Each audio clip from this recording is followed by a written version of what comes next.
Halo teman-teman, di sini dengan saya Hamdan Habibi. Pada kali ini kita akan membahas buku Komputasi Bahasa Alami oleh penulis Pika Hastarita Rahman.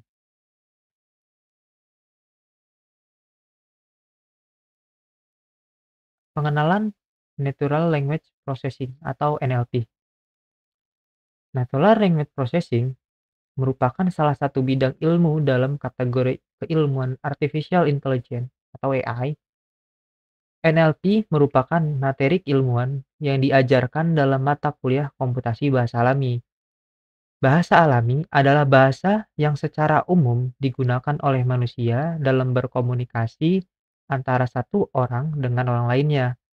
Bahasa alami dikategorikan sesuai dengan bahasa manusia, dapat berupa bahasa Indonesia, bahasa Inggris, bahasa daerah, atau bahasa-bahasa yang digunakan oleh negara-negara dan suku-suku bangsa yang lainnya. Bahasa alami tidak memiliki compiler atau interpreter untuk dapat dipahami seperti halnya bahasa pemrograman. Bahasa alami merupakan bahasa komunikasi yang digunakan manusia dalam menyampaikan suatu informasi atau maksud tertentu, menurut Hobson Land 2019. Tetapi ketika bahasa alami diterapkan dalam NLP, maka kita menggunakan beberapa pemrograman sebagai instruksi dari manusia ke komputer. Terdapat beberapa aplikasi yang menggunakan konsep NLP, diantaranya Question Answering System, Summarization, Machine Translator, Speech Recognition, Document Classification, dan lain sebagainya. Area NLP. NLP digunakan dalam aplikasi-aplikasi yang membutuhkan pengelolaan bahasa. Menurut Putejovsky dan Stubbs 2012, area NLP meliputi 5 model aplikasi, diantaranya Question Answering System. Dalam aplikasi Question Answering System, komputer diberikan pengetahuan tentang sesuatu sehingga dapat menjawab pertanyaan yang diberikan oleh manusia sebagai pengguna. Jawaban diberikan secara otomatis oleh sistem sesuai pengetahuan kita berikan.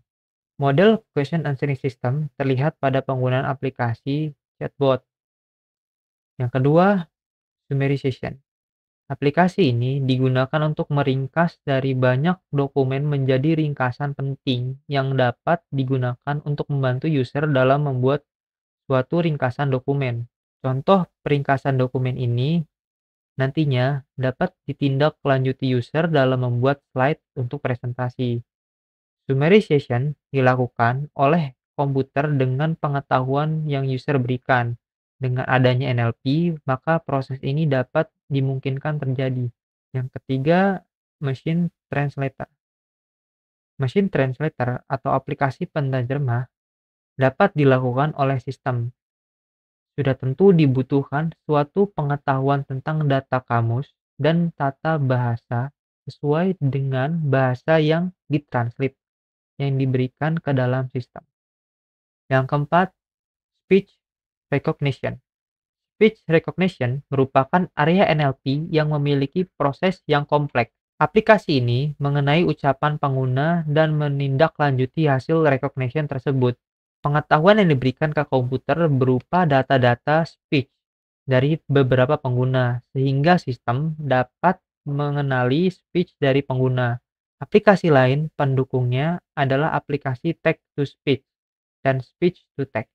Yang kelima adalah document classification. Terdapat banyak aplikasi dalam area ini, diantaranya artikel atau dokumen klasifikasi, sentimen analisis, analisa produk review, spam filter, analisa data hoax, analisa dokumen, dan lain sebagainya.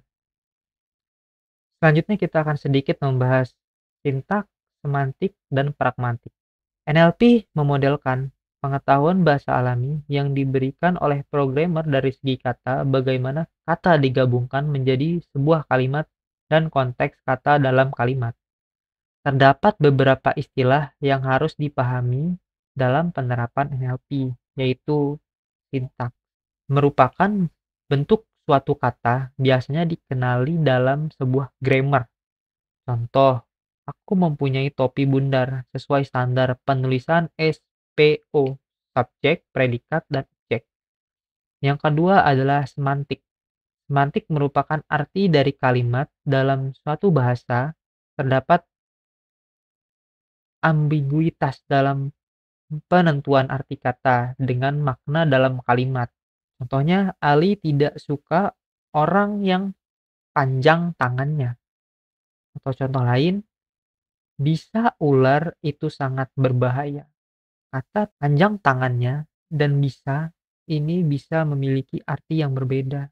Selanjutnya, yang ketiga adalah pragmatik. Pragmatik merupakan pernyataan yang ada yang berhubungan dengan dunia. Contohnya, the green frog sleepy soundly. Terdapat secara sintak dan semantik, tetapi tidak tepat secara pragmatik ketika kalimat tersebut diletakkan dalam sebuah buku NLP. Yang keempat adalah morfologi. Morfologi merupakan pengetahuan tentang pembentukan suatu kata sehingga dapat dibedakan makna kata antara satu dengan yang lainnya. Contohnya adalah mencarikan. Kata me itu awalan dan kata kan itu akhiran. Selanjutnya adalah fonetik. Fonetik merupakan pengetahuan yang berhubungan dengan suara yang berupa kata, sehingga dapat dikenali dengan baik. Fonetik biasanya digunakan untuk sistem yang berbeda dalam area speech recognition. Dan yang terakhir, perancangan NLP. Dalam pembuatan NLP, dibutuhkan suatu data masukan yang memiliki ragam tipe. Data masukan sistem NLP dapat dari web page, media sosial, user input, atau data lainnya yang berasal dari datasheet. Data yang berasal dari web page atau sosial media diambil dengan metode crawling data. Tipe data masukan beragam sesuai sistem yang akan kita buat. Dapat berupa teks atau speech. Untuk data teks pun dapat beragam. Dapat berupa data teks yang terstruktur dan data teks yang tidak terstruktur.